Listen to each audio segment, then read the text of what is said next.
So just some thoughts about the roster in general as we get ready for cut day, obviously. And again, like we said, it's it's different this year because again, you just have one dump of players. Okay.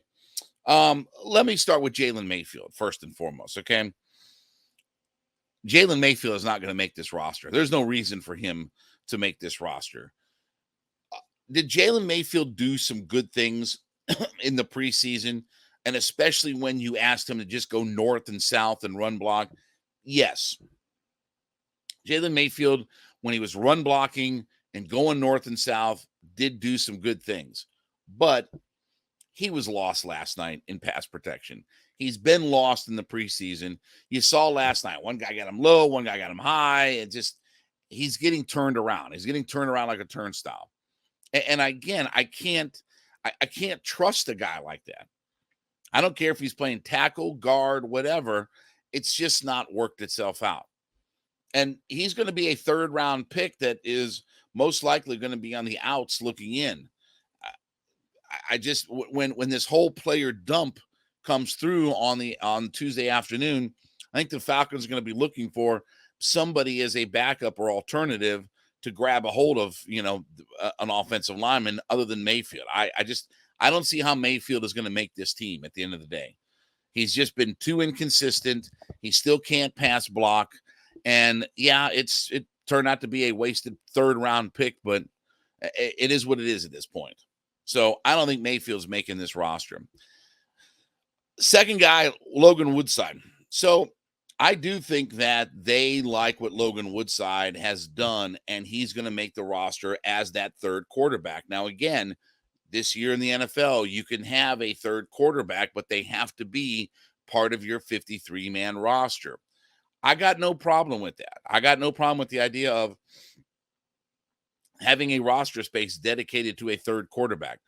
Is the plan for Logan Woodside to have packages and play and all this kind of stuff? No. Like, you don't ever want to see Logan Woodside step on a football field, in a real game in the NFL. Backups is one thing, real game in the NFL. But still, I thought he's done enough to secure that third quarterback spot that you feel like, okay, he could be a guy that we could add to our roster, even taking up a roster spot for it. I think he's a guy that deserves to be on the roster. And it may be a small thing to some people about, well, what difference does it make if it's a, quarterback? Yeah, but again, you're taking up a roster spot. And that's the thing, is you have to dedicate a roster spot to that guy. That could be another guy that could play special teams or what have you. You're literally going to have a guy on your roster that you hope never plays a snap. Look, Taylor Heineke, you hope doesn't have to play. All right. You hope that Desmond Ridder is healthy for 17 games and rolls all the way through. What's the likelihood of that? Probably pretty low.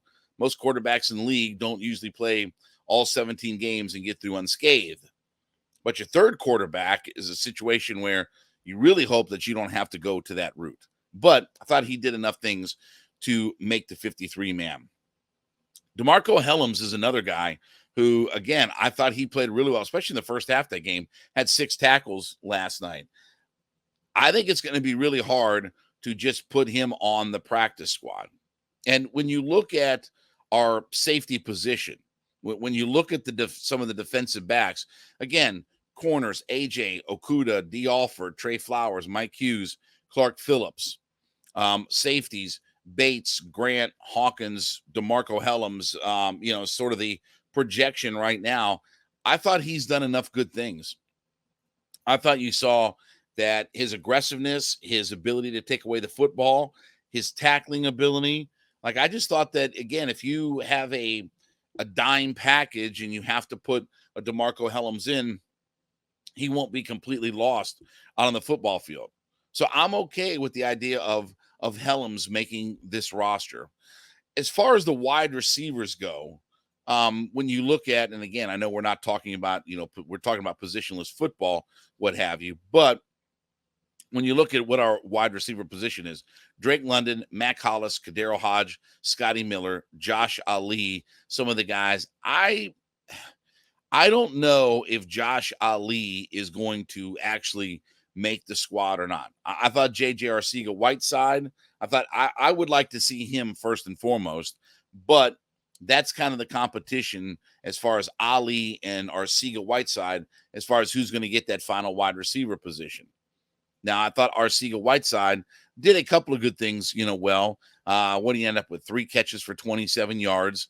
So, again, it wasn't like monster numbers or anything like that, but still thought he did okay.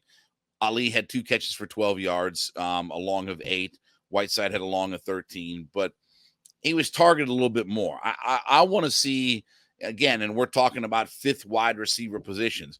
I want to see Arcega-Whiteside probably more than I do Josh Ali. Now, Josh Ali may be a better special teams player, this, that, and the other. That's going to be a factor when you start to get down that far on the board with your wide receivers. Then you're looking at guys who can play special teams, guys who can either cover kicks or potentially could return, kicks and punts and things. I mean, so again, Penny Hart's not going to probably make this team at the end of the day. I just don't see that there's a pathway for him to be on the roster. So, but the big one is Mayfield, that I just feel like that he's just not going to be part. Will they put him on the practice squad?